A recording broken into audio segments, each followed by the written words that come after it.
Inflation and annuities. Risk is basic to all life. Nothing on earth is a sure thing. Society has devised many institutions to predict the future and to spread risk, and the insurance company is the most notable of these institutions. A no-risk contract is a contradiction in terms. Companies go bankrupt. Disasters strike. People steal money and disappear. Governments devalue currencies or freeze accounts in banks. There are low-risk investments, but never no-risk ones. Consider the implications of the statement by Mr. Bjornson in answer to the question, what is a charitable gift annuity? This is the transfer of money, securities, or property to a charity in return for a guaranteed income for life. The amount of fixed income depends upon the donor's age at the time of the gift.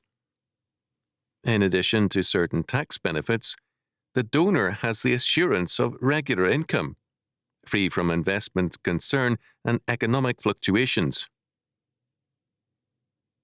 The World Vision Organization is almost as blatant in its promises concerning the safety of the donor's so-called gift. An annuity provides a fixed income for life and makes it unnecessary to concern yourself with personal management of the transferred funds. Annuities offer financial security and, because of a saving on taxes, give you additional funds for the Lord's work. Ah, the wonders of risk-free living, giving and investment. The mass-produced Effective Giving Through So-and-so's Gift Annuities pamphlet spells out the nature of the contract in glowing terms. 1. You have an income which you cannot outlive. It is for your lifetime, plus you are giving support to this organization. 2. You have an income which will never be reduced. It is set at the time you make the gift, and it cannot be changed. Here is the financial world's answer to the perpetual motion machine. An income which will never be reduced. What a marvelous promise to some elderly couple. They lived through the Depression, and, like so many of their generation, that experience left permanent scars in them. They think of economic catastrophe in terms of collapsing prices and low pay. Europeans of their same generation know better. The more normal form of economic catastrophe is inflation, where pensions and savings accounts are wiped out by the depreciation of a nation's currency. But in America, the appeal is made to the terror that is available, and that terror is the absence of monetary income. So the Effective Giving pamphlet presents the reader with a totally meaningless economic statement. Increasingly, the American economy is based on income rather than wealth. The sales pitch is then made for the safety of guaranteed income. The unsophisticated are encouraged to sign the irrevocable contract. Their savings are permanently transferred by law to the organization in return for a fixed money payment, annual, semi-annual, or quarterly. One unstated premise underlies the promise of permanent income. Income in dollars is the economic equivalent to income in goods and services. The assumption is made by the buyer of the contract, the so-called donor, that the purchasing power of money income will remain stable over the remainder of his lifetime. He is involved in a form of gambling, although the unsophisticated person may not be aware of this gamble. He is betting his savings on the huge gamble that there will be no more monetary inflation by the civil government, and therefore prices will remain stable or even fall. That gamble, since at least 1965, has been a very poor one. It is worse than poor. It is suicidal. From 1958 through 1968, The increase in the American money supply exceeded 90%. Prices are rising at an annual rate of over 6%. This rate will climb much higher in the 1970s and 1980s. Only price and wage controls will call a halt to this visible increase in prices, and the controls will destroy many segments of our free market economy. Inflation has become a way of life for Americans, both politically and economically. Usury is a crime against God. Today, Christians have become usurers in response to the appeals of their leaders. They are no doubt sinning in ignorance. The fact remains, however, that they are involved in rebellion against God's law order, and there is judgment coming. The miracle of God's universe is its marvelous regularity. Its lawfulness is beyond human comprehension. Those who have purchased such usurious contracts have made an economically irrevocable decision. Their hopes are being eaten away by inflation. Their real income is steadily dropping as value of money tumbles. The usurers are being destroyed by inflators.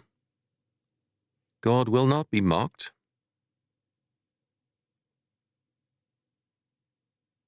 The American Institute for Economic Research, AIER, a respected investment service, is noted for its conservative attitude towards highly speculative investments. The Institute has published a study of the various forms of annuities, evaluating each separately. The retirement annuities, whereby a man sets aside a large sum of money, transfers it to the corporation in question, and waits for, say, 25 years for it to mature, at which time he receives a fixed payment for life, is evaluated as follows.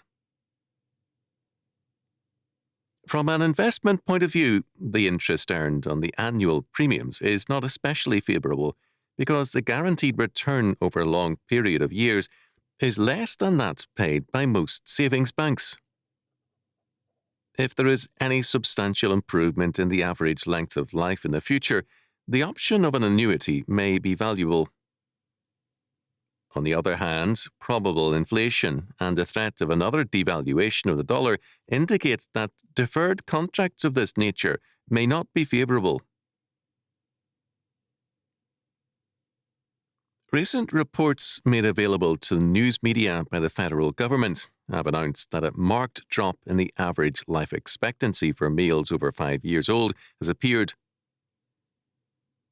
The pressures of industrial life, coupled, one suspects, with the physically degenerative effects of processed foods, have combined to reduce the average life expectancy for males by as much as 5 years.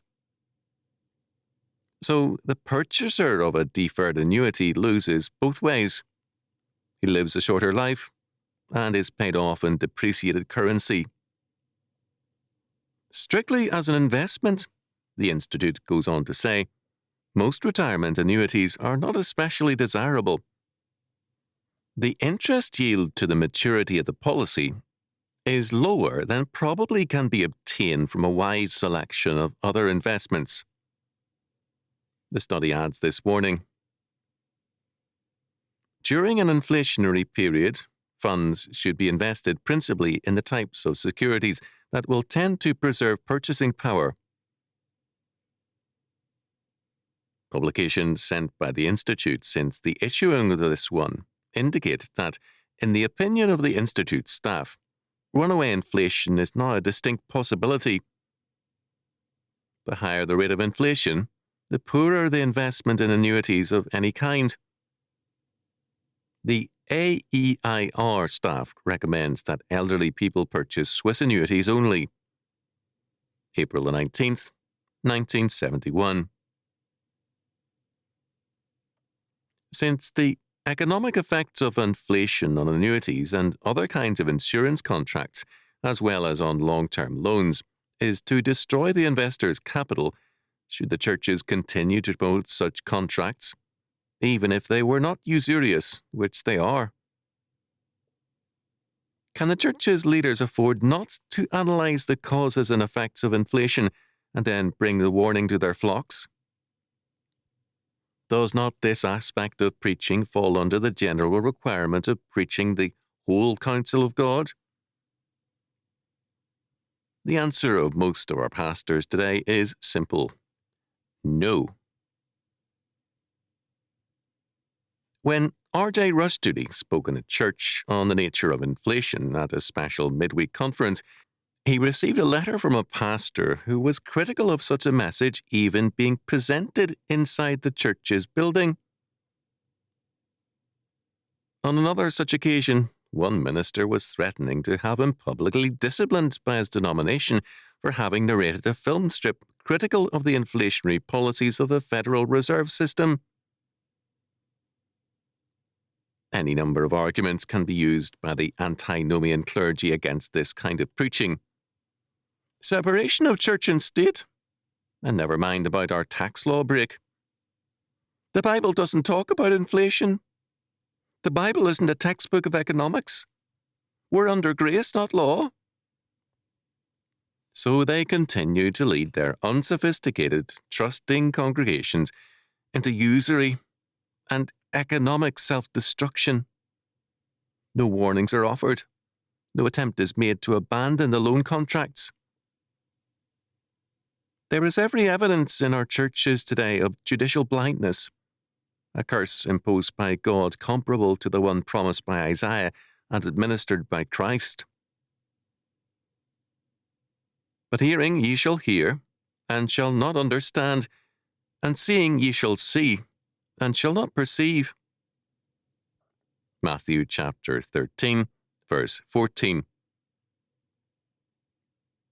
Irrevocable lifetime annuities in the context of mass inflation is irrevocable economic suicide.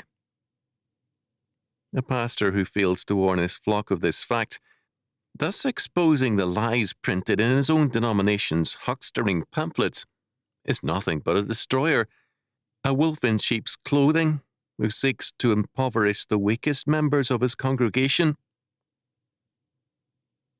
The pastors have become proponents of pauperization, encouragers of usury. They are the middlemen of economic whoredom.